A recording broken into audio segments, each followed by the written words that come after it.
Buenos días, vamos a ver en la charla de hoy macizo craneofacial y cuello. Soy la doctora María Melissa Mastroberti y para comenzar con esta charla recordemos que la cabeza ósea está formado tanto por el cráneo, que van a ver esa patología junto con la parte del sistema nervioso central, y la cara, que se relaciona tanto por su anatomía como por su patología con el resto del cráneo.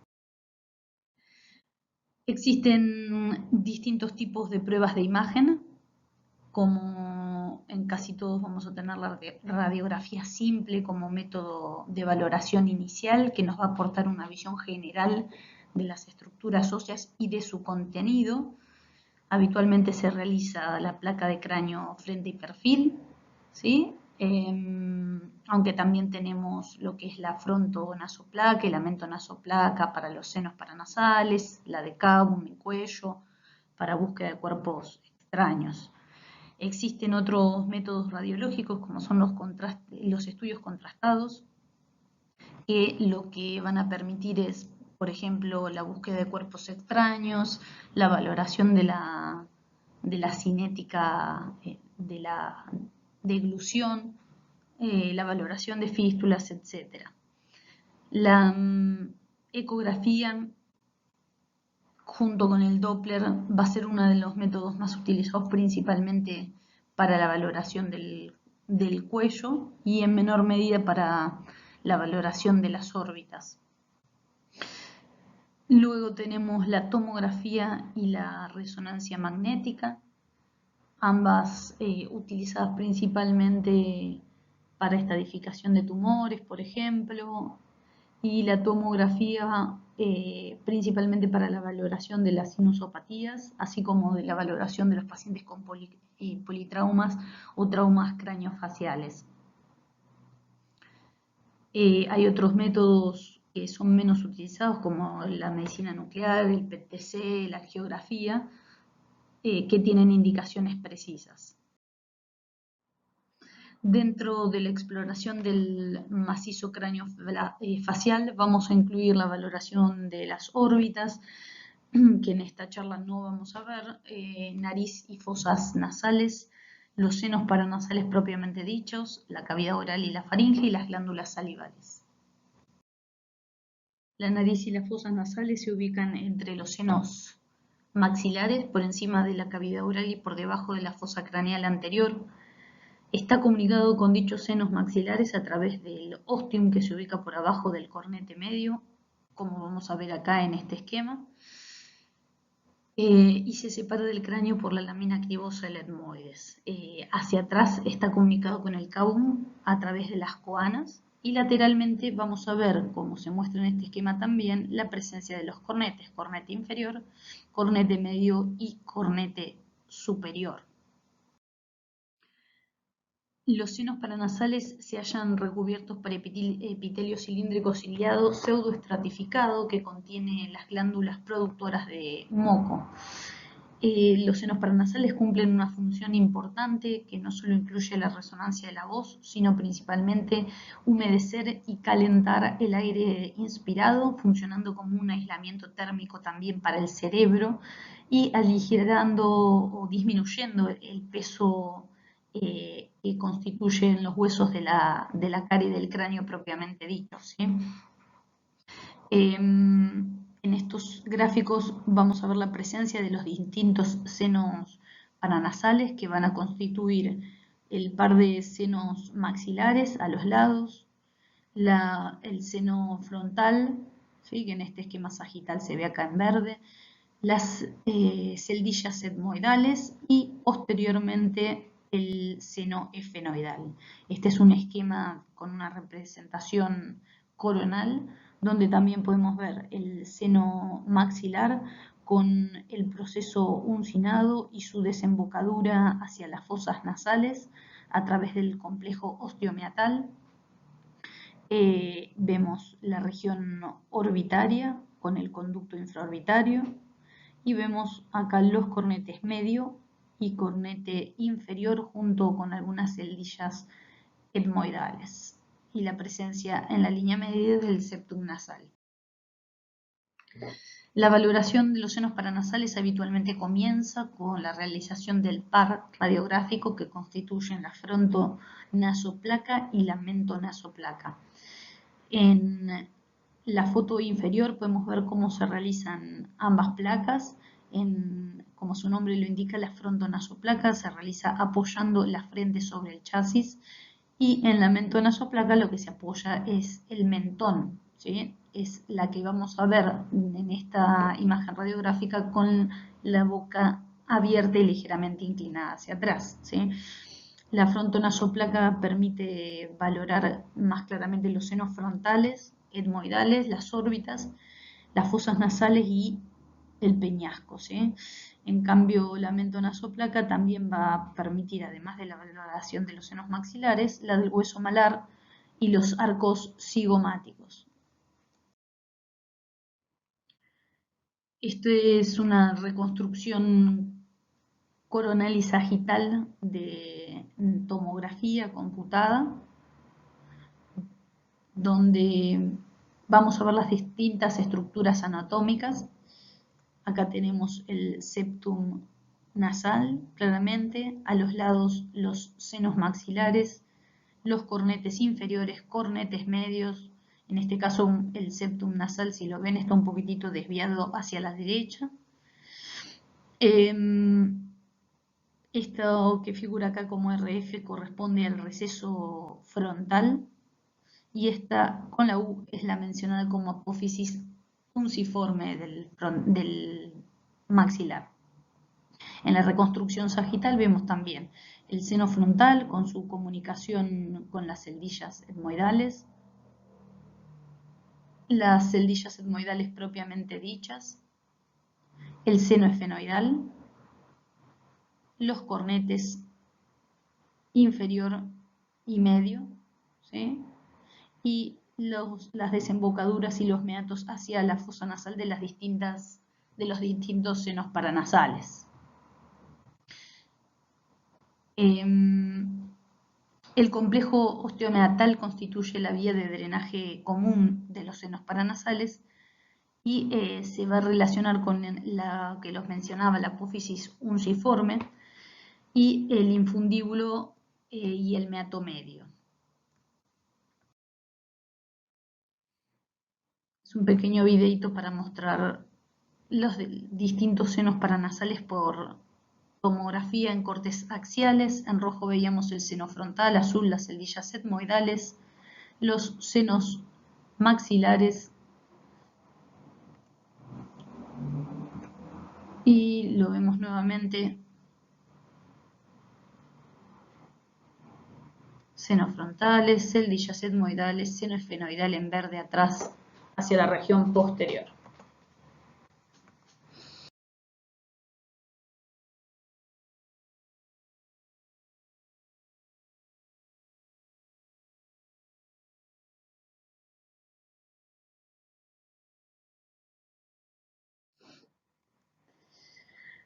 Comenzando a ver la patología de los senos paranasales, vamos a ver la genesia o hipoplasia de los senos paranasales, que son bastante frecuentes de ver y constituye un desarrollo anómalo en la formación de los senos paranasales.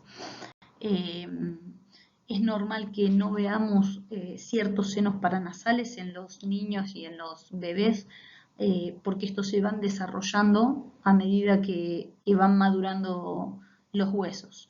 Los últimos en aparecer van a ser el esfenoidal y el frontal, y como les decía, esto es una parte de la evolución normal y no nos tiene que llamar la atención. En este caso tenemos ejemplos de pacientes adultos donde lo que vamos a ver es una hipoplasia de los senos maxilares. Fíjense claramente cómo se ven de menor tamaño en comparación a las imágenes que veíamos previamente. En este caso la hipoplasia es del seno frontal, que la vemos en una reconstrucción tomográfica, y en la tomografía axial, en el corte axial de esta tomografía computada, lo vemos también la diferencia del lado derecho neumatizada y del lado derecho sin neumatizar y del lado izquierdo neumatizada. Las sinusitis constituyen el cuadro inflamatorio que cursa con aumento de las secreciones de la mucosa tanto nasal como de los senos paranasales, y eso genera un drenaje inadecuado de estas secreciones que se van acumulando. Podemos clasificarlas en agudas, subagudas o crónicas según su tiempo de evolución. Y lo más importante desde el punto de vista de las imágenes es que vamos a verlo como un engrosamiento de la mucosa que puede tener una disposición perimetral o periférica, polipoide o completa, que es cuando se ocupa totalmente el seno paranasal, o en algunos casos podemos verlo como la presencia de niveles hidroaéreos que están asociados a cuadros agudos. Son más frecuentes las sinusitis a nivel de los senos maxilares, pero pueden afectar cualquiera de todos los senos paranasales mencionados. Tenemos ejemplos de mentonasoplaca, acá a la izquierda, y frontonasoplaca, donde lo que vamos a ver es la opacificación, en este caso del seno maxilar izquierdo principalmente. En este ejemplo inferior lo que vemos son la presencia de los niveles hidroaéreos también en el seno maxilar izquierdo, ¿sí? Y claramente acá en la mentonasoplaca se ve bien el nivel, ¿sí? En el ejemplo superior lo que vemos es una ocupación total directamente, lo que se llama por placa el velamiento del seno maxilar izquierdo. Este es un ejemplo de un paciente que persistía con rinorrea después de un tratamiento adecuado de sinusitis. Se presentaba con fiebre y asociado a inflamación periorbitaria. Y como vemos acá tenemos un nivel hidroaéreo en el seno maxilar derecho y también en el izquierdo, que está casi totalmente ocupado, con ocupación parcial de celdillas etmoides, ¿sí? Y cuando vemos en cortes más posteriores vamos a ver la presencia de una solución de continuidad en el piso del seno maxilar izquierdo que correspondía a una fístula dental, ¿sí? En este caso lo que decimos es que es una sinusitis de origen odontogénico, ¿sí? Vemos lo mismo, la ocupación total del seno maxilar con destrucción parcial de la pared medial, que se extiende toda esta ocupación mucosa hacia la fosa nasal y las celdillas etmoidales, y había también inflamación de los tejidos blandos periorbitarios. Acá vemos lo mismo en una corte sagital, la presencia de los niveles hidroaéreos. Otro ejemplo de sinusitis aguda, en este caso una pansinusitis, es decir, una afectación total de los senos paranasales. Vemos como todo un tejido de densidad de partes blandas que corresponde al moco está ocupando las celdillas etmoidales, efenoidal, senos maxilares, lo mismo que efenoidales, y seno frontal. Obviamente va a ser un paciente que va a cursar con insuficiencia ventilatoria nasal. Si bien en las formas no complicadas la resonancia no es el método de elección para valorar las sinusitis agudas, a veces lo encontramos como un hallazgo, y esto es simplemente un esquema para que vean cómo cambia el comportamiento o la visualización de las imágenes en las distintas secuencias de resonancia magnética según el contenido proteico que tengan esas secreciones mucosas, ¿sí? Acá tenemos un ejemplo en T2 donde vemos francamente hiperintenso el contenido mucoso. Lo mismo en esta reconstrucción, en estos cortes coronales y en axiales, donde también vemos no solo el engrosamiento mucoso, sino además la presencia de secreciones con nivel hidroaéreo. En las sinusitis crónicas ya evolucionadas, lo que vamos a encontrar es ese engrosamiento de las paredes de los senos maxilares, generalmente por esclerosis y fibrosis, que son producto de la inflamación, o sea, de la injuria constante que va ocurriendo sobre la pared de esos senos paranasales. En algunos casos puede estar asociado a la presencia de pequeños focos cálcicos, ¿sí? Y las principales causas van a ser alérgicas, las rinitis vasomotoras y algunas formas micóticas. Fíjense cómo se ve esa esclerosis reactiva de la pared en los senos maxilares, que los vemos francamente engrosados, ¿sí? Lo mismo acá, comparen un lado normal con el lado afectado, ¿sí? Y lo mismo en este ejemplo, en un paciente ya previamente operado, vemos que faltan los cornetes medios. Como les mencionaba, las sinusitis micóticas pueden tener formas agudas y crónicas, pero recordar principalmente que hay formas no invasivas y formas invasivas de sinusitis micótica, ¿sí? Las formas invasivas son aquellas en las cuales la mucosa tiene un comportamiento más agresivo y puede tener extensión hacia la cavidad orbitaria e incluso hacia la cavidad endocraneal. En este caso vemos una ocupación de todo el seno maxilar izquierdo que se extiende en sentido craneal, ocupando no solamente la fosa nasal, sino las celdillas etmoidales, y en la cual aparece un defecto o solución de continuidad sobre la lámina papirácea del etmoides. En esta resonancia en T1 vemos también el compromiso con ocupación total del seno efenoidal, que tiene un aspecto más invasivo, y vemos todo el cuadro inflamatorio en esta resonancia luego de la administración de gadolínio endovenoso. Otros ejemplos, tanto la tomografía con ventana de partes blandas como en la ventana ósea y la resonancia magnética, todas del mismo paciente, donde vemos compromiso inflamatorio en el seno maxilar izquierdo, ¿sí? Con áreas espontáneamente densas, y cómo va produciendo expansión, erosión, invasión, todo ese tejido micótico, ¿sí? Lo mismo encontramos en este corte axial ponderado en T2 de resonancia magnética, donde vamos a ver áreas de vacío de flujo, ¿sí? Pasando a otra patología que constituyen los quistes de retención, generalmente son asintomáticos, pero en algunos casos pueden generar sensación de opresión facial y cefalea. Es más habitual encontrarlos a nivel del seno maxilar, y la estructura ósea subyacente a estos quistes es normal. En este caso vemos en esta mentonasoplaca una imagen radioopaca que está ocupando el piso del seno maxilar derecho, y en estos cortes tomográficos podemos ver lo mismo, pero en el seno maxilar izquierdo, ¿sí?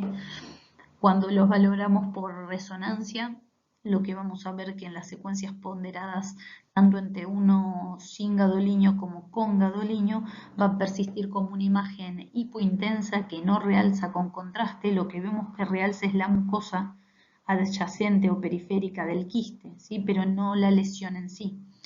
En secuencia ponderada en T2, como el quiste es de retención mucosa, lo vamos a ver hiperintenso en T2. Las poliposis son bastante frecuentes, principalmente en pacientes asmáticos o con sinusitis crónica, y obviamente en pacientes con fibrosis quística. Vamos a ver un tejido de densidad de partes blandas ocupando distintos senos paranasales. En estos ejemplos por tomografía vamos a ver que la poliposis está ubicada en el seno, en la fosa nasal, ¿sí? Y vemos como prácticamente no hay aire en las mismas, lo que va a dificultar obviamente la ventilación nasal. Lo mismo en la tomografía de al lado. En este caso vemos un pólipo de ubicación maxilar que se extiende hacia la fosa nasal, y en este ejemplo múltiples pequeños engrosamientos polipoides en los distintos fosas nasales, seno maxilar, en un paciente también que previamente fue operado. En este caso tenemos un ejemplo de una resonancia ponderada en T2 y una T1 con gadolínio, donde vemos la ocupación de todas estas lesiones polipoideas que ocupan las fosas nasales y el seno maxilar izquierdo, que se ven ligeramente hipointensas, ¿sí? Y toda la mucosidad adyacente hiperintensa. Tras la administración de contraste endovenoso vemos como es tejido polipoide realza con gadolinium. Algunas de las complicaciones que pueden presentarse en los pacientes con sinusitis va a ser el desarrollo, la formación de mucoceles, ¿sí? Son complicaciones no muy frecuentes, pero que pueden ocurrir en la sinusitis crónica. Y lo que ocurre es, como vamos a ver en este gráfico inferior, la obstrucción del ostium, en este caso del seno maxilar derecho, lo que genera la acumulación de secreciones dentro de ese seno hasta que se ocupa totalmente. Eso generalmente va a generar expansión y remodelación de las paredes por aumento de la presión y esa inflamación crónica que decíamos, y puede llegar a adquirir un aspecto pseudotumoral. Habitualmente estas colecciones de mocos son estériles, es decir, no se rescatan gérmenes, pero pueden llegar a sobreinfectarse constituyendo lo que se conoce como mucoiocele. En este caso vamos a encontrar realce periférico con contraste endovenoso si es que se administra. En algunos casos, como vemos en este gráfico, puede llegar a haber compromiso también por aumento de la presión del seno sobre la órbita, ¿sí? Tomográficamente y por la placa lo que vamos a ver es la ocupación del seno afectado, es decir, en la placa lo vamos a ver radiopaco, con expansión y afinamiento de las paredes. Y en la resonancia, igual que antes, puede verse hiperintenso en T1 y T2 dependiendo del contenido proteico de ese moco, como vieron en la tabla de porcentajes de proteína del moco. En este caso encontramos una extensa formación hipodensa del seno maxilar izquierdo que se extiende hacia el efenoidal también. Y vemos cómo hay directamente una solución de continuidad en el margen superior. Este es otro ejemplo de una ocupación de un mucocele derecho en el seno maxilar, que en este caso lo que produce es el afinamiento de la cortical del piso del seno maxilar. Y en este ejemplo tenemos un mucocele frontal, que es uno de los más frecuentes por su ubicación anatómica. En el T2 lo vemos espontáneamente hiperintenso y cómo está extendiéndose y hacia la fosa craneal. Tras la administración de gadolinium vemos ese refuerzo que les había comentado periférico y que corresponde a la presencia de un mucoiocele en este caso, ¿sí? Otro ejemplo en otro paciente, en este caso ocupando el seno frontal hacia el lado derecho, lo mismo con refuerzo tras la administración del gadolinium. Otra de las complicaciones de la sinusitis constituyen la celulitis preseptal y la celulitis orbitaria, que sería la postseptal. En la preseptal vamos a encontrar únicamente el edema a nivel palpebral sin compromiso de las estructuras intraorbitarias. Es un paciente que va a aparecer con el ojo hinchado, edematoso, enrojecido. Como vemos acá, hay un aumento del espesor de los tejidos blandos, que en este caso es bilateral, a predominio derecho, pero bilateral. En cambio, en las celulitis orbitarias o postseptales se extiende ese compromiso inflamatorio hacia las estructuras intraorbitarias que pueden afectar los músculos extrínsecos oculares. En este caso vemos afectación del recto interno con una sinusitis mucosa y una pequeña colección, como ya vamos a ver, que se ubica medial al recto interno del ojo derecho, ¿sí? La alteración a su vez de los tejidos blandos preseptales. Otra de las complicaciones de la sinusitis es el desarrollo de trombosis del seno cavernoso, que si bien es menos frecuente puede ocurrir. En este caso vamos a ver el efecto de relleno en el seno cavernoso derecho, que luego de la administración del contraste endovenoso se va a evidenciar por la falta de opacificación. Comparen el seno izquierdo con el derecho, que no toma contraste endovenoso, que no lo vemos al contraste endovenoso en el seno. En algunos casos se extiende también hacia la vena oftálmica, en este caso también derecha. Comparen la vena oftálmica izquierda, la derecha, y esa ausencia de opacificación. Estas trombosis lo que van a generar es una isquemia venosa cerebral que, como ustedes pueden ver acá, no respeta un territorio arterial, como vemos si fuera una isquemia de la arteria cerebral anterior o la cerebral media, ¿sí? Bastante extenso.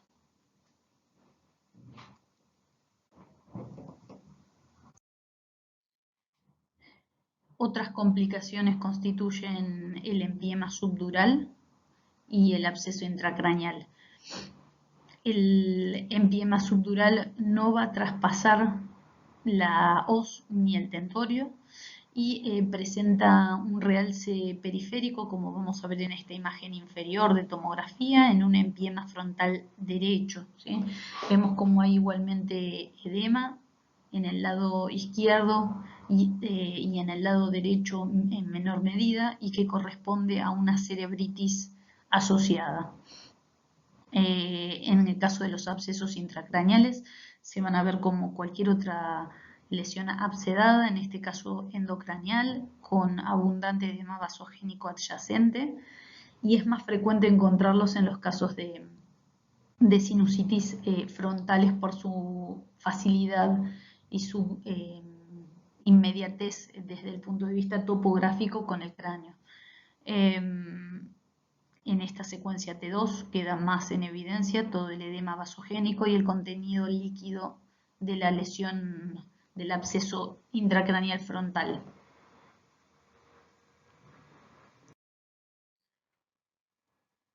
Pasando a lo que son las lesiones tumorales de los senos paranasales y comenzando con las lesiones benignas, tenemos al papiloma, que se encuentra habitualmente en hombres de entre 40 y 60 años y que va a corresponder a la proliferación de epitelio nasal invaginado hacia la mucosa subyacente.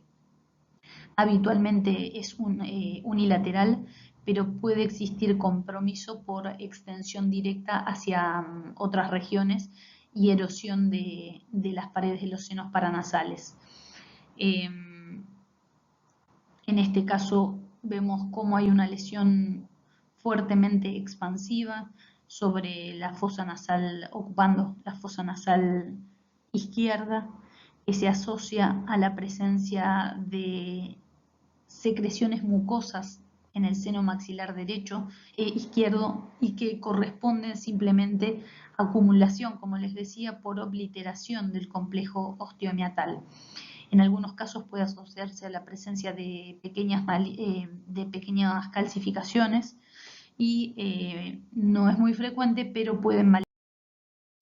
Los osteomas son más frecuentes de visualizar a nivel frontal y etmoidal, ¿sí? En este ejemplo vemos uno localizado a nivel frontal y otro en la región etmoidal, como imágenes focales hiperdensas, bien compactas, y como les decía, son lesiones benignas que no requieren habitualmente ningún tipo de conducta quirúrgica y son bastante frecuentes de ver. Después tenemos la displasia fibrosa, que si bien es una lesión benigna, puede tener un comportamiento relativamente agresivo en forma local. En este caso es una forma bastante focalizada a nivel frontal izquierdo, pero como ven en este caso a nivel del seno maxilar derecho y también del frontal, vemos que hay un gran compromiso de toda la medular. Se ve como esta imagen que se le dice vidrio esmerilado, que es expansiva. Vemos cómo la medular ósea está expandida, engrosada, y sin embargo la cortical no suele estar afectada. Pasando los tumores primarios malignos de los senos paranasales, vamos a encontrar principalmente al carcinoma de células escamosas que se da en hombres adultos mayores y es el tumor maligno más frecuente del macizo craneofacial. Puede ubicarse tanto a nivel de los senos maxilares como de la cavidad oral y pese a la resección quirúrgica es bastante frecuente de encontrar la recidiva luego de la misma. Por radiografía y por tomografía muchas veces va a ser indistinguible de otras lesiones tanto benignas como incluso de la sinusopatía, porque lo que vamos a encontrar es la presencia de un seno opaco en esta mentonasoplaca y en esta frontonasoplaca. Lo que vemos es eso, el velamiento del seno maxilar izquierdo. Por eso muchas veces se realiza la resonancia magnética para tratar de esclarecer el diagnóstico, donde lo vamos a encontrar como una imagen hipointensa en T2, que a diferencia de las otras lesiones que veníamos viendo, como tienen contenido mucoso y proteico, se presentaban hiperintensas. En este caso, debido a la alta celularidad, suelen ser hipointensas en T2. Y obviamente van a presentar refuerzo luego de la administración del gadolinio endovenoso. En este caso tenemos también este tejido adyacente a la mandíbula del lado izquierdo, que luego de la administración de contraste endovenoso presenta este tenue realce predominantemente periférico, ¿sí? Acá tenemos un ejemplo de un extenso carcinoma de células escamosas que se originaba, como se ve acá, del seno maxilar derecho y que se iba extendiendo siguiendo el complejo osteomiatal, afectando hacia la fosa nasal derecha y las celdillas etmoidales. En este corte, en esta reconstrucción sagital, vemos claramente la gran extensión de la lesión y cómo tiene pequeños focos microquísticos que se ven hipointensos en esta resonancia, con un poco de retención mucosa, y vemos cómo también se está extendiendo parcialmente hacia la fosa pterigopalatina derecha. Comparen este lado con este que es el lado sano. Otro ejemplo, en este caso, de un tumor de células escamosas que afecta a la mandíbula del lado derecho también. Vemos cómo se ve una imagen hipointensa en T1 que refuerza con gadolinio. Y este mismo paciente, luego de algunos meses, con una franca evolución desfavorable, cómo se extendió la lesión por toda la fosa nasal, incluso afectando la cavidad oral. Luego tenemos los osteosarcomas, que son menos frecuentes y pueden aparecer en los niños y adolescentes, y los podemos encontrar como estas imágenes expansivas que parecen como pequeñas imágenes de densidad óseas que se desprenden de la cortical, en este caso de la rama mandibular izquierda. Vemos todo el compromiso, como les decía, de las partes blandas. Y en la resonancia con gadolinio vemos todo el refuerzo de la lesión que afecta a la mandíbula izquierda. Y en la tomografía computada en ventana ósea, otro ejemplo de una lesión francamente expansiva, dependiente de la rama mandibular izquierda también, y que correspondía a un osteosarcoma.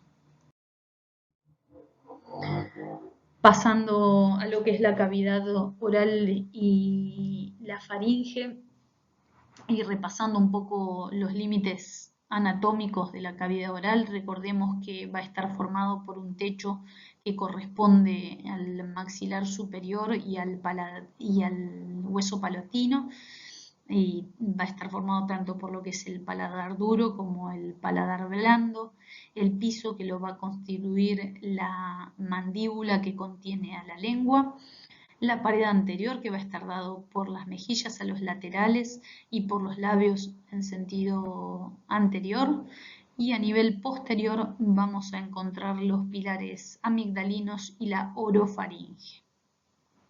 Este es un ejemplo a la derecha de una radiografía simple de Cavum que suele ser también uno de los métodos iniciales para valorar la cavidad oral. Y podemos encontrar toda la columna aérea que corresponde desde la rinofaringe, la orofaringe y la hipofaringe, y luego la laringe caudalmente. Vemos la presencia de la úvula. En este caso acá vamos a encontrar la adenoides, que está aumentada de tamaño y por eso se reduce la luz a nivel de la rino y de la orofaringe. El hueso yoides, la glotis y obviamente más caudalmente la tráquea. Otros métodos de estudio van a ser la videodeglución y la tomografía computada junto con la resonancia. Pasamos a ver la hipertrofia adenoidea y de amígdalas. Recordar que el tejido linfático siempre crece hasta alcanzar un pico que llega aproximadamente a los 5 a 6 años de edad. Vemos en este caso la presencia de tejido adenoideo en la rinofaringe, en el techo de la faringe, tejido normal, y en este esquema vemos un ejemplo de una hipertrofia adenoide que, debido a su gran crecimiento, termina obliterando el orificio de la trompa de Eustaquio, que se encuentra hacia el lateral e inferior al tejido adenoide. En una placa simple de Cabum vemos, al igual que en el ejemplo anterior, gran hipertrofia del tejido adenoide, que lo que genera es una disminución de la luz con una insuficiencia respiratoria eventualmente. Y normalmente la radiografía, la adenoides debe medir en radiografía menos de 12 milímetros en los niños menores de 10 años. Si supera esa medida, generalmente es una adenoides patológica. A veces otra forma que se usa rápidamente como para valorar si está aumentada de tamaño es hacer una medición o relación entre el diámetro o la longitud de la adenoides en relación a la del cabum. Acá vemos el tamaño de la adenoides y el tamaño del cabum. Si hacemos un cociente entre el adenoides y el cabum y este cociente es superior a 0,6, también es patológico. En este ejemplo de resonancia en T2 vemos también la hipertrofia del tejido adenoide, que se ve hipointenso. Sin embargo está menos aumentada que en esta placa simple. Y acá lo ve mismo en una corte axial tomográfico, como está aumentada de tamaño y está obliterando la luz del cabum. En el caso de los abscesos amigdalinos, vamos a encontrar que habitualmente se originan de un cuadro de faringitis aguda que luego, por diseminación ganglionar, genera supuración con la formación de ese absceso que inicialmente suele ser amigdalino y puede extenderse hacia los tejidos blandos periamigdalinos.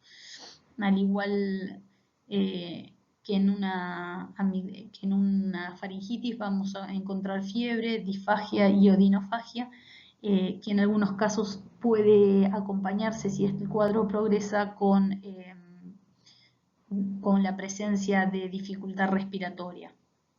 En este ejemplo vamos a ver de tomografía con contraste endovenoso cómo está aumentado el tamaño de la amígdala derecha con la presencia central de contenido hipodenso que corresponde a la acumulación de pus dentro de la misma.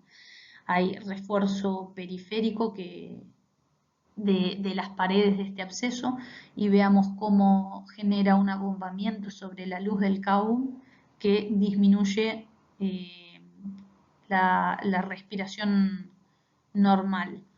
En algunos casos, como secuela luego un cuadro de absceso amigdalino, pueden quedar pequeños focos cálcicos residuales sobre el tejido glandular.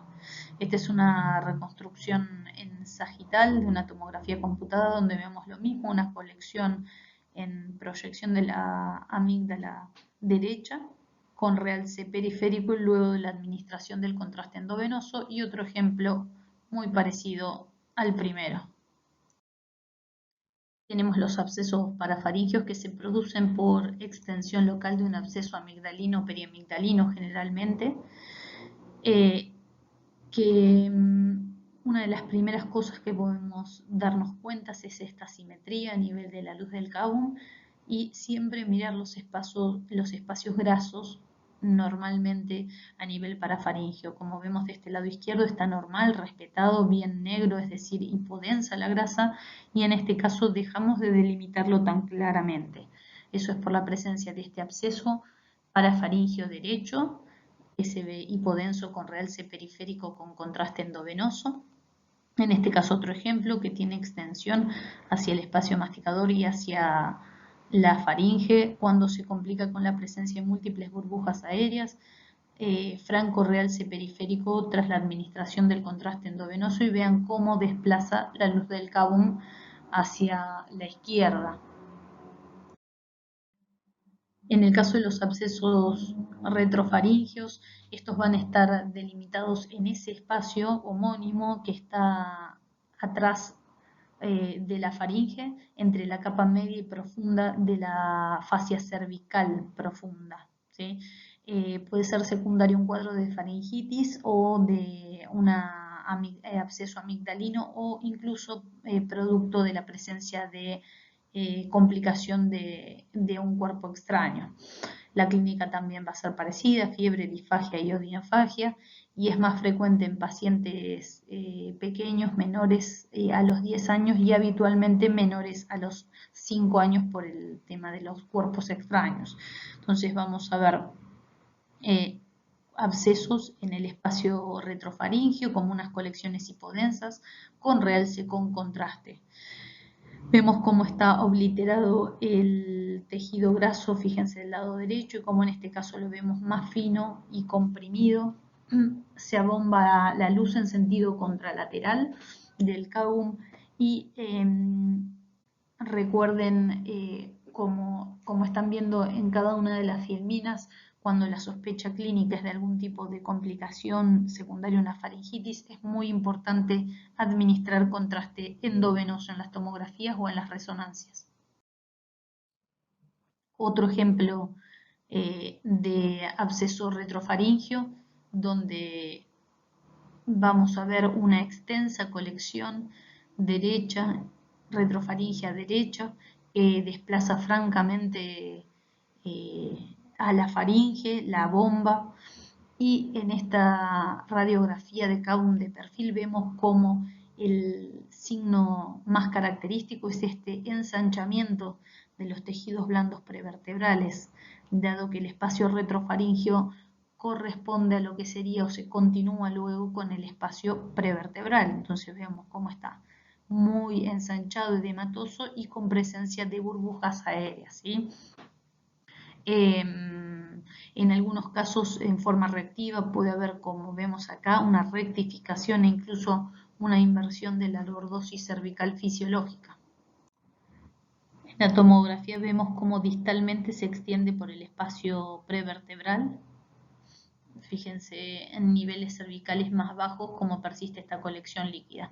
Y por resonancia, en este ejemplo de un T1 FATSAT con contraste endovenoso, vemos una gran colección muy expansiva a nivel retrofaringeo, cómo comprime y genera edema de los tejidos blandos adyacentes y cómo a su vez realza con contraste endovenoso.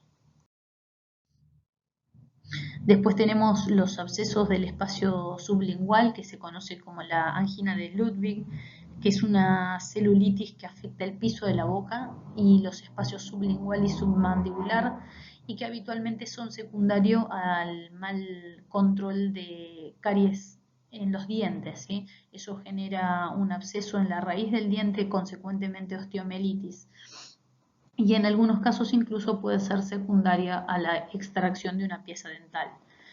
El paciente se va a presentar con dolor, edema, disfagia y fiebre, y en algunos casos puede haber elevación de la lengua cuando hay compromiso de la vía aérea.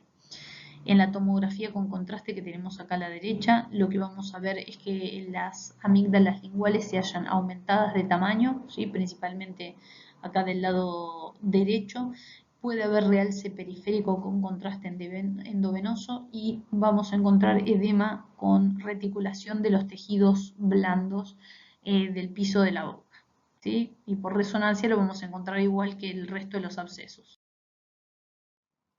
Acá tenemos un ejemplo bien medial de este absceso del espacio de sublingual, una colección hipodensa que comprime y abomba los tejidos blandos del piso de la boca con reticulación de la grasa, y en este caso estamos viendo probablemente la causa de dicho absceso, que era la extracción de esta pieza dental. En la resonancia con contraste endovenoso vemos como hay un franco realce de todos los tejidos inflamatorios a nivel del piso de la boca. Y en esta reconstrucción sagital de la tomografía podemos ver más fácilmente esta angina de Ludwig. Los quistes de Thornwald son hallazgos que se pueden observar en forma incidental, tanto en las tomografías como en las resonancias, ya sea de macizo craneofacial como de cerebro, y corresponden a pequeños quistes mucosos a nivel de nasofaringe en la línea media, y corresponden a resabios de la notocorda. Como toda lesión quística no complicada, no realza con contraste endovenoso y habitualmente se lo ve como una imagen hipodensa en la tomografía, aunque puede tener un contenido tenuemente más denso dependiendo del contenido proteico del quiste.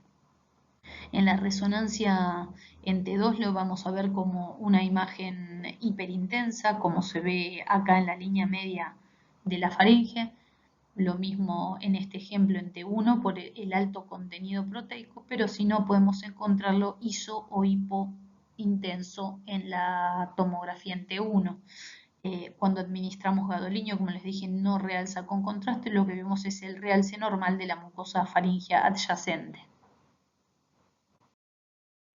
Tenemos dentro de los tumores faringeos el angiofibroma nasofaringeo juvenil, que como su nombre lo dice afecta a pacientes jóvenes, generalmente varones, que debutan con cuadros de epistaxis que a veces son difíciles de manejar. Suele ser unilateral y se ubican a nivel fenopalatino del caum o de las fosas nasales, pero en algunas ocasiones pueden invadir el endocráneo, los senos paranasales e incluso la órbita y la fosa pterigopalatina. Es un tumor altamente vascularizado, que es benigno, pero que puede tener un comportamiento bastante agresivo en forma local. Tomográficamente podemos encontrar erosión ósea y el estudio ideal para la valoración de estos tumores es la angiotomografía. Lo mismo si hacemos una resonancia, siempre lo ideal es poder realizar la angioresonancia complementaria. En este caso vemos una tomografía computada en ventana de cerebro y en este caso ventana de cuello, donde vemos que hay una imagen expansiva a nivel del cabum, pero que cuando administramos contraste endovenoso se produce un franco realce con una mayor delimitación de las estructuras. Vemos cómo está erosionando acá las paredes óseas y cómo presenta componentes expansivos sobre las fosas pterigopalatinas e incluso sobre las fosas nasales. Esta imagen nos muestra claramente esa complicación que son las erosiones óseas por la expansión de estos tumores, que son en general de crecimiento lento. Lo mismo en esta reconstrucción coronal, donde vemos la afectación no solo ósea, sino la extensión con abundante realce con contraste endovenoso y esta resonancia ponderada en T2. En T1 con gadolinium.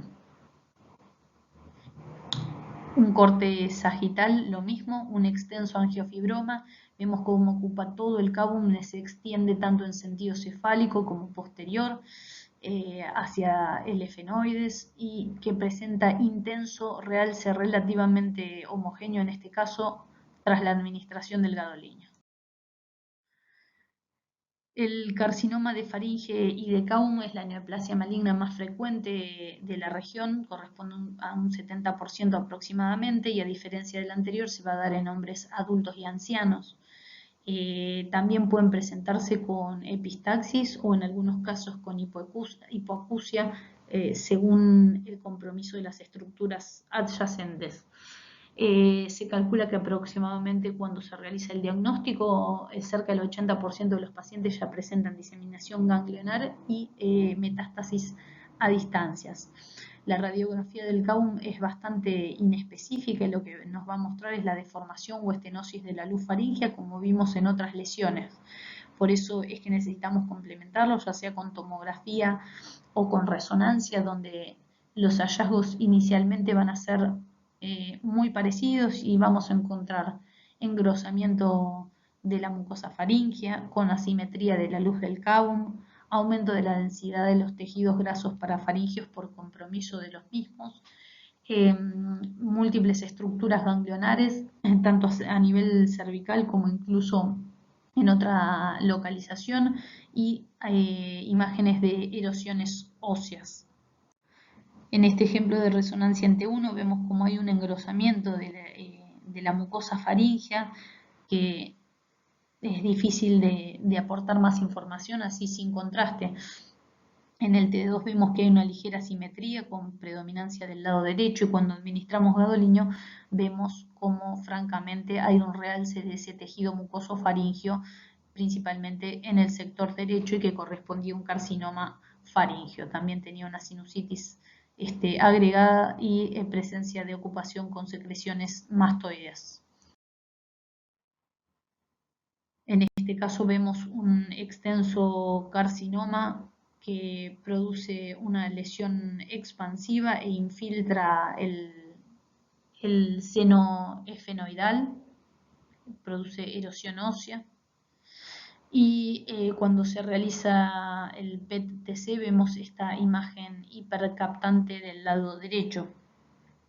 En esta resonancia con gadolinium vemos la lesión expansiva a nivel del Kaum, de la mucosa faríngea, y cómo va extendiendo sin presentar límites claros las distintas estructuras adyacentes, e incluso acá sobre la fosa nasal y hacia el seno maxilar derecho, que está generando retención mucosa en esa zona, ¿sí? Pero se ve claramente la lesión tumoral. El linfoma es el segundo tumor maligno más frecuente de la región y no diferencia afectación por sexo. Es difícil distinguirlo de un carcinoma, por eso la gran mayoría de estos pacientes, independientemente de los hallazgos por imágenes, hay que hacerle la biopsia para el estudio anatomopatológico. En el T1, fíjense cómo vamos a ver parecido una lesión expansiva hipointensa que está ocupando la faringe y con extensión hacia los senos paranasales y las fosas nasales, que presenta áreas de menor intensidad de señal en el T2, probablemente secundarios a necrosis, y con un ávido realce tras la administración del contraste endovenoso.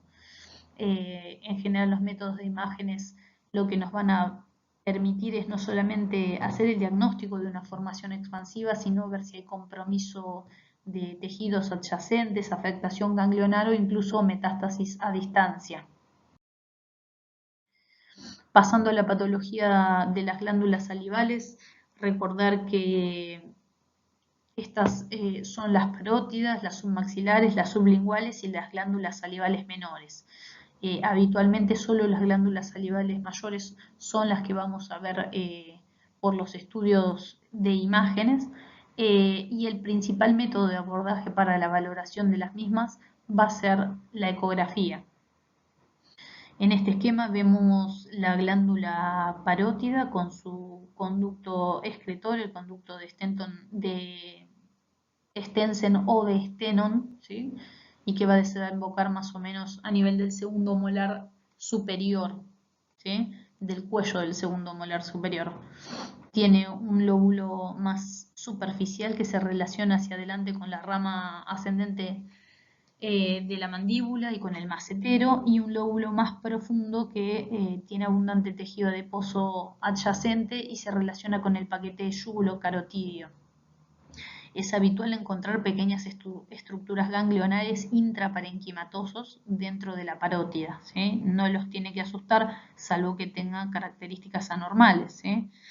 Y después tenemos las glándulas submandibulares, que se encuentran en el piso de la boca junto con las sublinguales. Ejemplos de glándulas parótidas normales, ¿sí? En este caso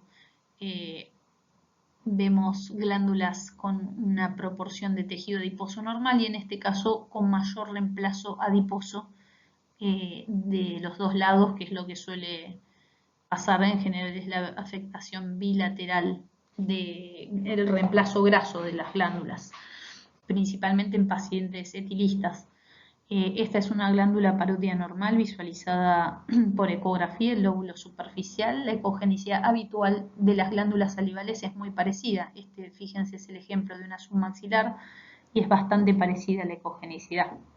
Por tomografía vemos las glándulas submaxilares simétricas ubicadas a los lados de las ramas del mandibular. La presencia de cálculos a nivel de las glándulas salivales o de sus conductos es uno de los principales motivos de consulta y se va a presentar como un cuadro de dolor que habitualmente ocurre luego de la ingesta de alimentos, principalmente alimentos salados.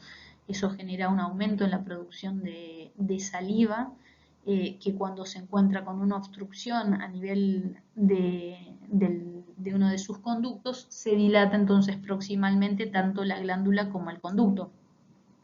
En este caso tenemos una obliteración del conducto excretor de la submaxilar derecha por un cálculo y eso genera esta dilatación proximal del conducto, ¿sí? En este otro ejemplo también tenemos cálculos con dilatación proximal de los ductos glandulares.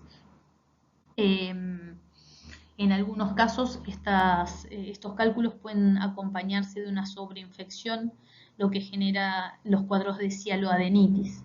Acá vemos por tomografía axial también la presencia de un cálculo a nivel submaxilar derecho y en este ejemplo tenemos un perfil de Kabum donde vemos esta imagen radioopaca a nivel submandibular y cuando se realiza la cialografía, que es la inyección retrógrada de contraste iodado a través del conducto de la glándula, lo que podemos encontrar es un defecto de relleno, el stop que corresponde a la presencia del cálculo en el conducto glandular excretor, ¿sí? Otro ejemplo de cialolitiasis, en este caso derecho, y donde vemos francamente la dilatación proximal del conducto de salida, ¿sí? En este caso tenemos una resonancia con una potenciada en T2 FATSAT, donde vemos la dilatación también proximal y vemos la presencia de este defecto de relleno que corresponde al cálculo enclavado en el conducto excretor. La cialoadenitis, como les mencioné, corresponde al cuadro inflamatorio de las glándulas salivales que puede ser tanto de origen infeccioso como autoinmune en síndrome de Sjögren y iatrogénico por fármacos o radioterapia. Se va a producir la tumefacción con aumento de tamaño doloroso de la glándula salival y en un 85% de las causas el origen es litiásico a nivel de las glándulas submaxilares y un 15% de los casos de las parótidas. Puede ser habitualmente cuando es litiásico unilateral y si es bilateral tener en cuenta la presencia de las paperas, la posibilidad como un diagnóstico de papera. Puede ser aguda o crónica y generalmente en las formas crónicas evolucionadas, en vez de estar aumentada de tamaño la glándula, lo que vamos a encontrar es una atrofia con disminución de tamaño de la glándula y podemos encontrar igualmente la presencia de litos y ectasias residuales. En este caso vamos a tener un paciente que presenta un franco aumento de tamaño de la glándula submaxilar derecho con reticulación de los planos grasos. Vemos el realce de la glándula y, como les decía, la alteración por inflamación de los tejidos adyacentes. Lo mismo en este caso, ¿sí? Y en este caso del lado derecho, una parótida, del lado izquierdo, perdón, una parótida francamente aumentada de tamaño con áreas de dilatación ductal y que corresponde a una parotiditis aguda. Fíjense cómo vemos también la alteración de los tejidos grasos, comparen el lado izquierdo afectado y el lado derecho normal. En el caso del síndrome de Sjögren o síndrome seco, es una exocrinopatía autoinmune sistémica que afecta no solamente a las glándulas salivales, sino también a las lagrimales. Inicialmente pueden aparecer pequeñas imágenes quísticas bilaterales, como se ven en estas imágenes de resonancia magnética, pequeños focos hiperintensos en T2, hipointensos en T1, y que tomográficamente puede verse, aunque es más difícil de valorar, como un aumento de ambas glándulas parótidas con pequeños focos hipodensos y algunos hiperdensos en su interior, ¿sí? Esta es una imagen ecográfica típica de un cuadro de síndrome de Sjögren. Y para recordar que tiene que estar la afectación, o que suele estar también la afectación de las glándulas lagrimales, vean cómo está aumentada en este caso la glándula lagrimal izquierda acompañando el cuadro de afectación de las glándulas salivales. Pasando a los tumores de las glándulas salivales, se van a presentar generalmente en pacientes adultos mayores de 50 o 60 años y por orden de frecuencia son más frecuentes cuanto más grande es la glándula salival, o sea, es más frecuente en la parótida que en las glándulas salivales menores, pero a su vez hay una relación indirecta en cuanto al tamaño de la glándula. Cuando más chica es la glándula afectada, mayor el riesgo de malignidad que pueda tener la lesión. Las lesiones benignas incluyen el adenoma pleomórfico, el tumor de Warthin y el hemangioma en los niños, y los malignos, el carcinoma mucoepidermoide y el adenoide quístico. Habitualmente la valoración por imágenes va a iniciar también con un estudio ecográfico que suele continuarse con la tomografía de resonancia para valorar la extensión local y a distancia. El adenoma pleomorfo es un tumor mixto benigno que, como habíamos visto, afecta principalmente a la parótida y lo podemos encontrar ecográficamente como esta formación expansiva a nivel de la parótida, como una lesión relativamente bien definida, sólida, y que puede tener un ligero refuerzo acústico posterior porque es variable según el contenido que presente dicho tumor. Es el tumor benigno más frecuente y constituye aproximadamente un 80% de las lesiones tumorales de las glándulas salivales. Por tomografía, cuando las lesiones son pequeñas, lo vamos a ver, como en este caso, como una lesión esférica o redondeada de bordes lisos, bien definidos, que puede ser ligeramente densa y que van a presentar un realce homogéneo leve a moderado. A veces es difícil poder diferenciar si es una lesión de tipo adenomatosa o si es un ganglio intraparenquimatosa. En cambio, cuando son más grandes se van a presentar como masas lobuladas de densidad mixta porque van a presentar focos hipodensos de necrosis y eso va a hacer también que el realce post-contraste sea más heterogéneo. Del mismo modo, por resonancia, como vemos acá, cuando es pequeño lo podemos ver como una lesión hipointensa, bien definida, a nivel del parénquima de la parótida izquierda en este caso, y en el T2 FATSAT la vamos a ver hiperintensa. Luego la administración de contraste presentó un realce homogéneo. A medida que las lesiones van creciendo sin tratamiento, se van haciendo más heterogéneas. Otro ejemplo por tomografía de un adenoma pleomórfico que en este caso comprometía el lóbulo profundo de la parótida izquierda. Vemos esta lesión con realce heterogéneo en esta masa lobulada que produce compresión y disminución de la luz del cabo. Fíjense que hay una simetría. Y en la resonancia magnética en un T1 con gadolinio en el corte coronal vemos lo mismo, esta formación expansiva en proyección del lóbulo profundo de la parótida izquierda. Otros tumores de las glándulas salivales son el tumor de Warthin, que es el segundo en orden de frecuencia.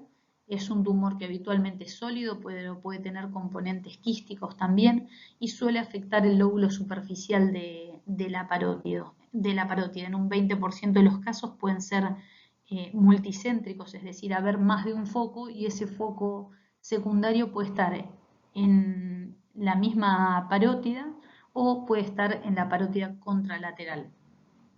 Por tomografía se ven habitualmente como masas bien definidas que pueden ser de homogeneidad variable. A medida que van creciendo se van haciendo cada vez más heterogéneas, pero presentan generalmente abundante realce. Este es un ejemplo con una afectación más extensa donde vemos esos focos hipodensos de necrosis como áreas de degeneración dentro de la lesión tumoral, que en este caso es bastante extensa y vemos cómo protruye sobre los tejidos faciales. Este es un ejemplo ecográfico a nivel del lóbulo superficial de la parótida. Vemos una lesión ovoidea bien definida, hipoecoica y de aspecto sólido, ¿sí? También, como les decía, a veces es difícil diferenciar de una estructura ganglionar. En la resonancia magnética, en esta adquisición coronal, vemos una formación sólida, heterogénea, con pequeños focos quísticos y vemos que hay realce de la lesión, pero principalmente en la periferia. En el T2 FATSAT vemos también esta lesión expansiva que se presenta hiperintensa. Pasando a la patología laringea, habitualmente todo lo que es la patología inflamatoria aguda de las laringitis no suelen tener un estudio diagnóstico por imágenes que sea necesario. La valoración suele ser clínica y por laringoscopía eventualmente para ver la movilidad de las cuerdas vocales además. En algunos casos, cuando hay persistencia o mala evolución de los cuadros, se suele complementar con tomografía para descartar la presencia de lesiones tumorales o incluso de la resonancia. Una patología que suele encontrarse es el laringocele, que es una formación quística a nivel lateral del cuello y que tiene contenido habitualmente aéreo, aunque a veces puede haber un poco de líquido dentro de ese quiste. Por eso cuando hay líquido tenemos que hacer diagnóstico diferencial con los quistes de la segunda hendidura branquial. El laringocele puede ser interno o externo. El interno es el que va a estar confinado en el espacio paraglótico y el externo, que en realidad es mixto porque tiene un componente interno y otro externo, es el que se hernia parcialmente a través de un defecto en la membrana tiroidea hacia las partes blandas del cuello. Es una reconstrucción en coronal y este es un axial donde vemos cómo supera los límites de la membrana tiroidea. Esta lesión es más frecuente de ver, por ejemplo, en relatores o en cantantes. La parálisis de las cuerdas vocales se va a dar como consecuencia de la afectación del nervio laríngeo inferior y la valoración habitualmente, aparte de la que realiza el otorrinolaringólogo, es tomográfica. Cuando tenemos un paciente con sospecha de parálisis de cuerdas vocales, lo que hay que realizar es una tomografía basal en reposo, ¿sí? En reposo de cuerdas vocales, y otra que se hace en fonación o con valsalva, ¿sí? Para ver si hay cambios entre una y otra. Habitualmente lo que vamos a encontrar en la tomografía es la dilatación homolateral de la valécula y del seno piriforme, como se ve acá, con un engrosamiento del repliegue aríteno-epiglótico de ese lado, y a su vez la medialización del pliegue aríteno epiglótico, ¿sí? O sea, está medializado y engrosado.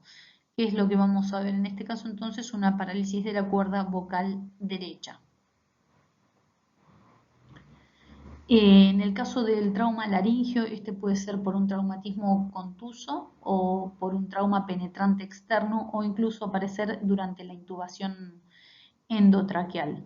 A veces un signo indirecto para que hace sospechar que haya ocurrido esto es la presencia de enfisema subcutáneo.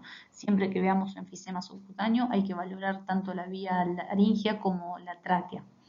En este caso lo que vemos es un hematoma a nivel de la glotis, vemos como hay un ensanchamiento ligeramente hipodenso, también por traumatismo, y en este caso tenemos una fractura de la lámina tiroidea izquierda.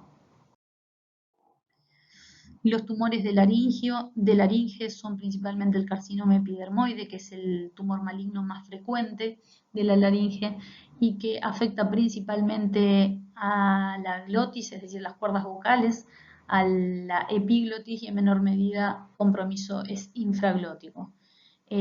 Cuando las lesiones son infiltrantes, son de difícil diagnóstico por laringoscopia y es en ese caso que realizamos la tomografía o la resonancia para ver el compromiso profundo y la extensión local y a distancia.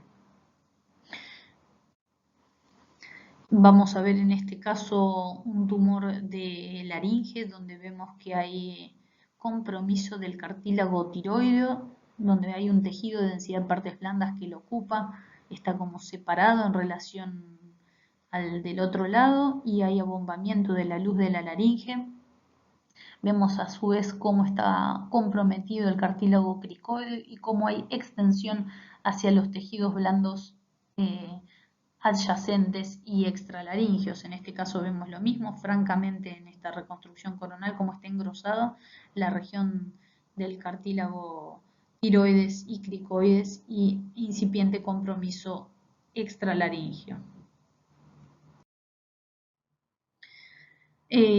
Las masas del cuello constituyen uno de los principales motivos de consulta, tanto en adultos como en niños. Habitualmente en los niños, cuando vemos masas cervicales, pensamos en patología benigna, por ejemplo, por cuadros de infecciones de vías aéreas, malformaciones congénitas, etc. En los pacientes mayores de 40 a 50 años con masas cervicales, siempre tenemos que tener en mente que puede haber patología tumoral subyacente. El diagnóstico por imágenes lo que va a permitir es hacer la caracterización de las lesiones del cuello, decir si son quísticas, sólidas, si están vascularizados o no, saber exactamente la localización, tanto la ilicial como la relación con los tejidos locales, poder hacer una medición de los mismos y valorar el compromiso de órganos vecinos y eventualmente hacer la guía para la biopsia. La ecografía habitualmente es el primer método de estudio que se realiza junto al Doppler para ver si hay compromiso vascular. La tomografía con contraste es utilizada tanto a nivel del cuello como a distancia o en tórax para valorar afectación de los tejidos locales y eventuales metástasis. Lo mismo complementariamente se utiliza hoy en día el PET, aunque se usa más que nada para valorar recidivas post-tratamiento. Y la resonancia con el mismo objetivo que la tomografía. Existen distintos compartimientos a nivel del cuello, ¿sí? Recordar más que nada las distintas estructuras anatómicas para pensar en distintos tipos de patologías según dónde esté ubicada la lesión cervical, cuál es la patología probable subyacente. Dentro de los tumores quísticos vamos a tener el quiste dermoide, que es una lesión que se ubica en la línea media a nivel del piso de la boca, está recubierta por epitelio escamoso y que básicamente se la puede clasificar en quiste dermoide cuando los anexos son cutáneos, epidermoide cuando no hay anexos cutáneos y teratoide cuando tenemos tejidos de otros órganos. Habitualmente no se desplaza con los movimientos de la lengua y se ubica, como vemos acá, por encima o por debajo del músculo miloioideo. El miloioide es este que está marcado con cabezas de flecha en esta imagen. En este caso tenemos una lesión que está por debajo y en este caso una lesión que está por encima del mismo. En la tomografía se puede ver de formas variables según el contenido que tenga. Puede ser más homogénea y habitualmente se la puede ver con esta imagen clásica cuando tiene contenido graso que se conoce como bolsa de canicas, ¿sí? Porque remeda a una bolsa con canicas justamente. Lo mismo en esta reconstrucción que ya habíamos visto coronal y en esta resonancia en T2, por ejemplo, vemos que el contenido es más homogéneo, mientras que en este T2 FATSAT vemos un aspecto parecido en bolsa de canicas. El higroma quístico es una lesión que suele aparecer en recién nacidos o hasta niños menores a 2 años, incluso hoy en día el diagnóstico se suele hacer habitualmente en forma prenatal con las ecografías obstétricas maternas. Se ubica a lesión del cuello en el tercio inferior de la cara, como se puede ver en esta imagen, y habitualmente son masas quísticas multiloculares que pueden ocupar y desecar distintos espacios cervicales, por eso se dice que son transespaciales. En general no suele haber mucho efecto de masa, ya que tienen un crecimiento lento y se van adaptando anatómicamente a las estructuras adyacentes. Habitualmente tampoco presentan realce con contraste endovenoso, ya que son lesiones francamente quísticas. A veces puede haber un mínimo realce en la periferia. En este caso entonces vemos una lesión que es bastante grande, que se ubica sobre la región laterocervical derecha, bien hipodensa, y que en el sector medial es más difícil valorar sus límites. En este ejemplo vemos una imagen coronal en T2 FATSAT donde la lesión es de menor tamaño, de aspecto multiloculado, como decíamos, y bien hiperintensa. Lo mismo en este T1, pero a nivel sagital. Y acá vemos lo mismo en este T2 FATSAT, cortes axiales y coronales. Esto que ven acá como puntitos blancos son las marcas que se hacen donde se encuentra la lesión previo a la realización al ingreso del paciente al resonador o al tomógrafo. Se puede hacer una marcación con pequeñas pastillas de vitamina para identificar más fácilmente dónde está la lesión. Vemos que acá está hipointensa en el T1 y que no tiene un gran realce con gadolinio. Los quistes del conducto tirogloso son malformaciones linfáticas congénitas formadas por pequeñas imágenes, entonces como decíamos, quísticas que se pueden originar en cualquier parte del trayecto que realizó la tiroides desde su descenso en el agujero ciego a nivel de la base de la lengua hasta el lecho tiroideo a nivel infraioideo. En cualquiera de este caminito podemos encontrar esos pequeños quistes, que no siempre son tan pequeños, pero habitualmente sí. Se ubican en la línea media y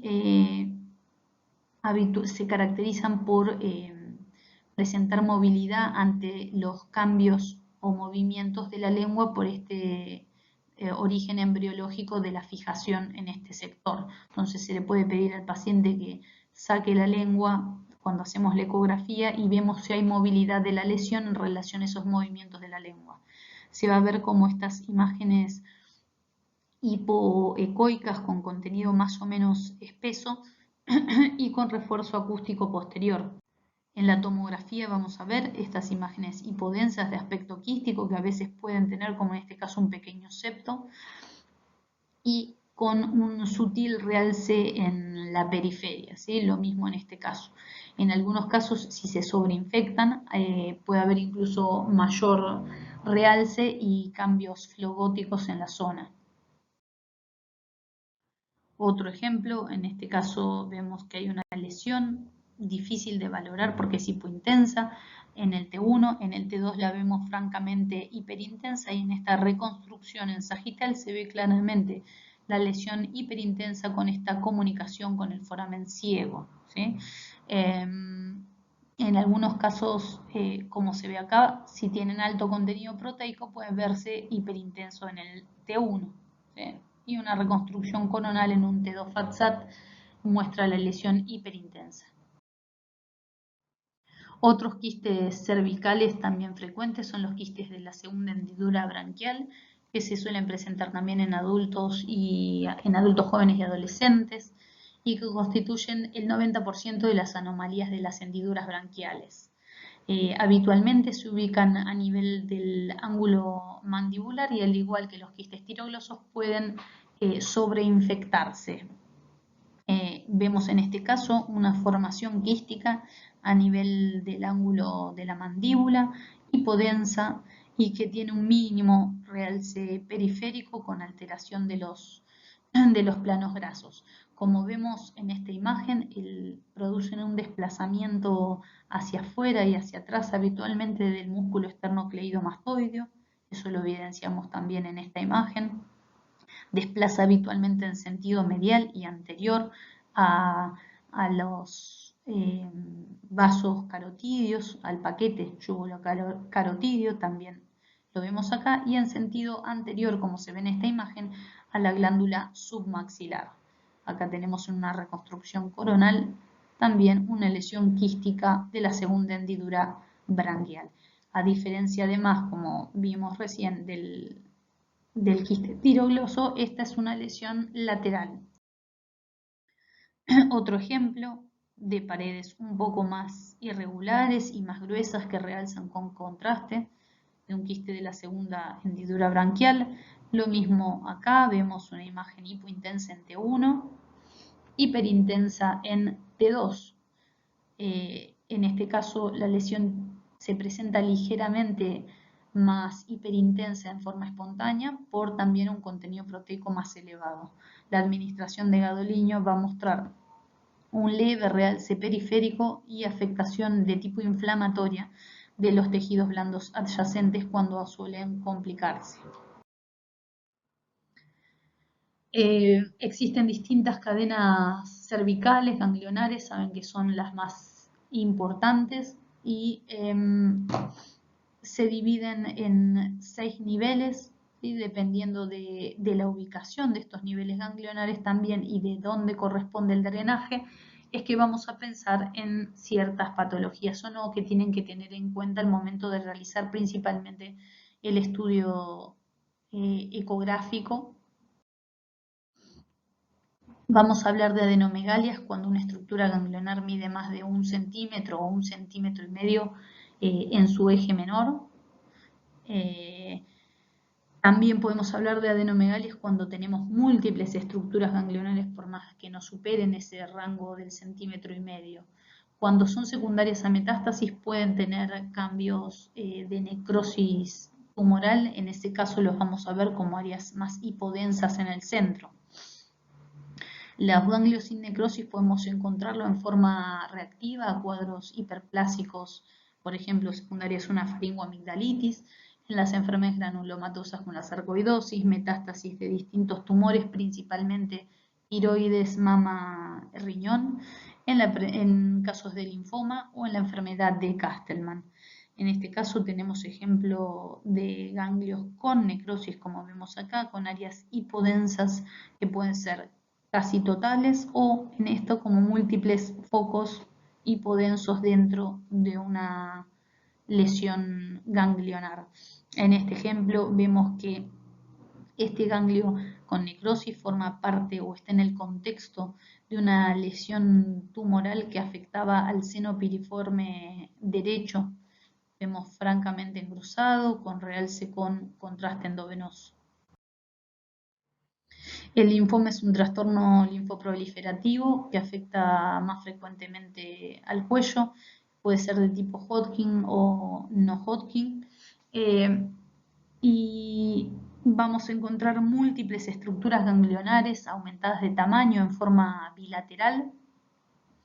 Generalmente son ganglios homogéneos y no necróticos, a diferencia de las metástasis, como vimos recién, por ejemplo, un carcinoma epidermoide, y tienden a formar lo que se conoce como conglomerados. Se agrupan, como vemos en algunos casos acá, ¿sí? Múltiples estructuras ganglionares agrupadas, aglomeradas, aumentadas de tamaño en todos los compartimentos cervicales. Lo mismo en este corte axial.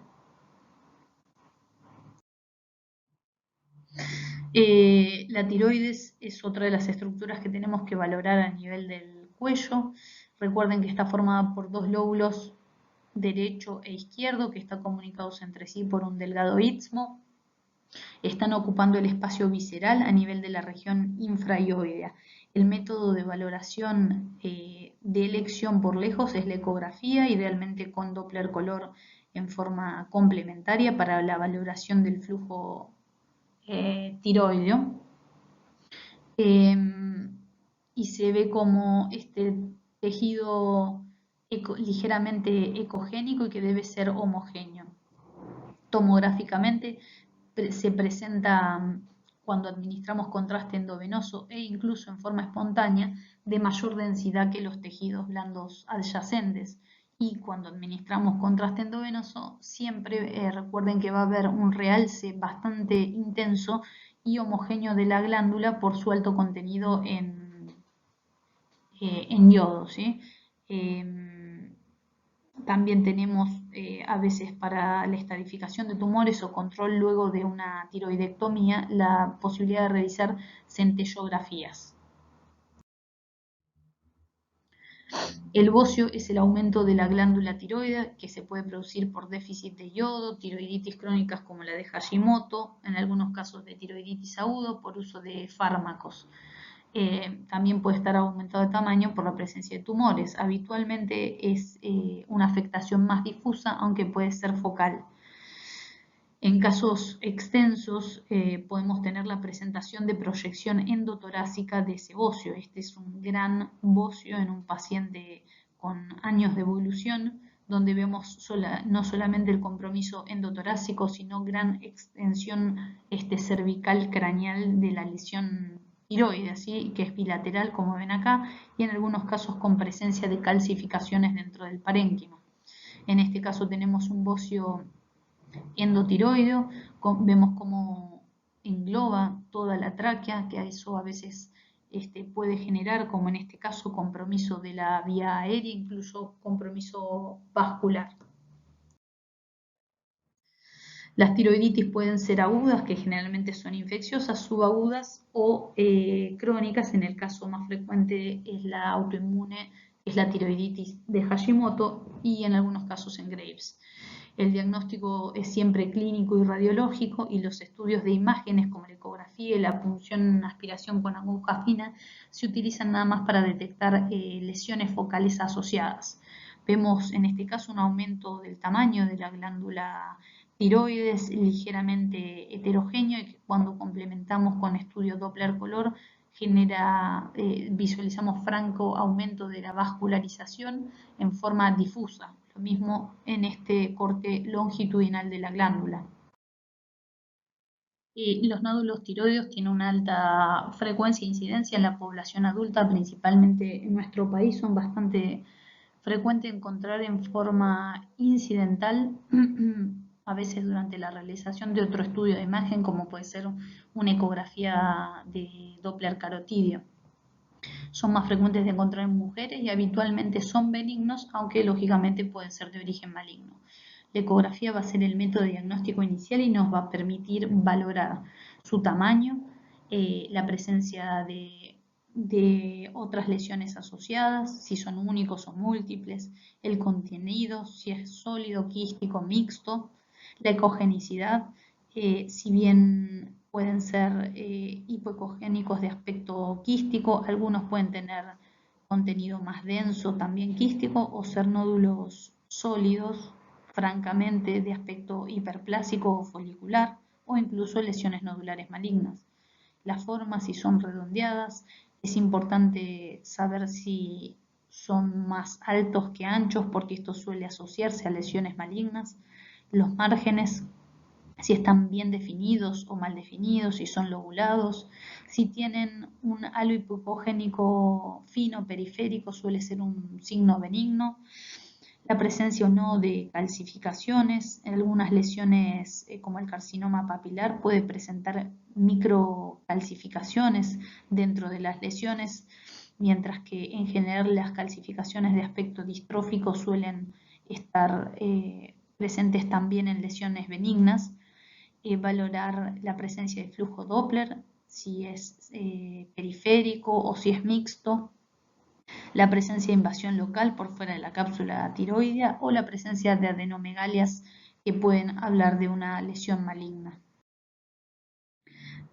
Habitualmente se está empezando a utilizar lo que se conoce como TIRADS, que es parecido al BI-RADS de mama, y que lo que permite es valorando o analizando la composición, la ecogenicidad, la forma, los márgenes y los focos ecogénicos de las lesiones nodulares, hacer una sumatoria de puntos en cuanto a estos hallazgos y poder entonces tener una mejor idea si esas lesiones tienen una probabilidad baja o alta de malignidad, y en base a eso establecer un tratamiento y seguimiento de esas lesiones nodulares. En general hablamos de TIRAD1 para las lesiones que son benignas, como puede ser un quiste espongiforme, ¿sí? o lesiones francamente quísticas. Después el TIRAD2 es aquel que tiene baja probabilidad de ser una lesión maligna. Después tenemos el 3, que es una forma indeterminada, y ya el 4 y el 5, que tienen alta probabilidad o mayor probabilidad de corresponder a lesiones malignas y por ende van a requerir un control mucho más estricto y eventualmente la realización de una punción aspiración con aguja fina para el análisis histopatológico. Este sería aproximadamente un esquema de las lesiones de TIRADS. La 1 sería normal, no hay nada, y en la tipo 2 son las lesiones benignas. Entonces tenemos acá lesiones quísticas, un quisticoloide simple, lo mismo acá, un nódulo espongiforme. En un TIRAD3 vamos a encontrar algunas calcificaciones grandes o nódulos con contenido espontáneamente hiperecogénico. En el TIRAD4 tenemos nódulos hipoecogénicos que a veces pueden o no, como en este caso, tener un refuerzo acústico posterior. En este caso ya esta lesión más sospechosa, donde vemos un halo hipoecogénico muy fino pero casi ausente en algunos sentidos, con un borde más irregular. En este caso lesiones hipoecogénicas de contornos poco definidos y al lado un quiste coloide simple. Y estas lesiones que son francamente de aspecto maligno, de bordes irregulares francamente, con áreas donde no se puede determinar bien dónde comienza y dónde termina la lesión, lo mismo que acá, donde aparece tener un aspecto más de tipo infiltrante sobre los tejidos adyacentes. Existen distintos criterios para hacer la punción aspiración con aguja fina, pero básicamente están resumidos acá. Por un lado, cuál es el aspecto en el TIRADS que tienen las lesiones. En general, si los nódulos son sospechosos, por más que sean de menos de 1 centímetro, en un paciente que tiene antecedente familiar de haber tenido una lesión nodular o irradiación, se suelen hacer cuando hay 2 o más signos ecográficos de malignidad, como vimos recién. Habitualmente, el tamaño mínimo para realizar la punción en un nódulo va a depender del equipo que uno disponga, pero como líneas generales el punto de corte para los nódulos sólidos hipoecogénicos es de 1 centímetro, ¿sí?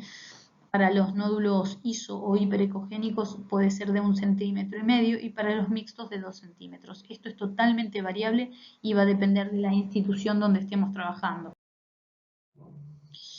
Estos son ejemplos de carcinomas de tiroides donde vemos una lesión expansiva de aspecto sólido en algunos sectores y un aspecto mixto con necrosis central que está desplazando francamente la tráquea en sentido contralateral, y cuando realizamos la exploración del resto del tórax vemos que tiene presencia de metástasis costales, como en este caso a nivel de un arco costal posterior. Lo mismo, otra lesión muy extensa, expansiva, a nivel del lóbulo tiroideo izquierdo, que también desplaza la vía aérea en sentido contralateral. Recordar que podemos tener la presencia de lo que se conoce como tiroides lingual, que es la presencia de un foco ectópico de glándula tiroides en algún trayecto, como veíamos en los quistes tiroglosos, desde el foramen ciego hasta la glándula tiroidea, ¿sí? Se va a ver como un tejido espontáneamente denso. La tomografía por el contenido de yodo es más frecuente encontrar también en mujeres, y en algunos casos como este lo podemos encontrar a nivel de la base de la lengua. En estos casos se suele utilizar el centellograma para completar la valoración del mismo. Solamente para mencionarle, recuerden que podemos tener traumatismos faciales, como por ejemplo la fractura de huesos propios nasales, que es una de las más frecuentes de ver en las guardias, donde vemos desplazamiento del hueso propio nasal con edema de los tejidos blandos, lo mismo que se ve acá. Y acá vemos la desalineación entonces de los huesos propios con la solución de continuidad. En este caso tenemos fractura del hueso frontal con hundimiento del mismo y la presencia de salida de aire del seno frontal hacia los tejidos blandos, formando enfisema. Lo mismo en este ejemplo, que es bastante más extenso, con enfisema subcutáneo, fractura que compromete varios segmentos del seno frontal y donde está comprometida la pared posterior del seno frontal, que genera la presencia de burbujas de neumoencéfalo y pequeños niveles que uno habitualmente asocia a la presencia probablemente de sangre dentro del seno. También podemos tener fracturas del hueso maxilar, como en este caso, una fractura transversa del hueso maxilar o mandibular derecho. ¿Sí? Lo mismo acá, donde vemos claramente el trazo de fractura. Bueno, esto fue todo. Cosa, ahí está mi mail, me pueden hacer alguna consulta. Gracias por prestar atención.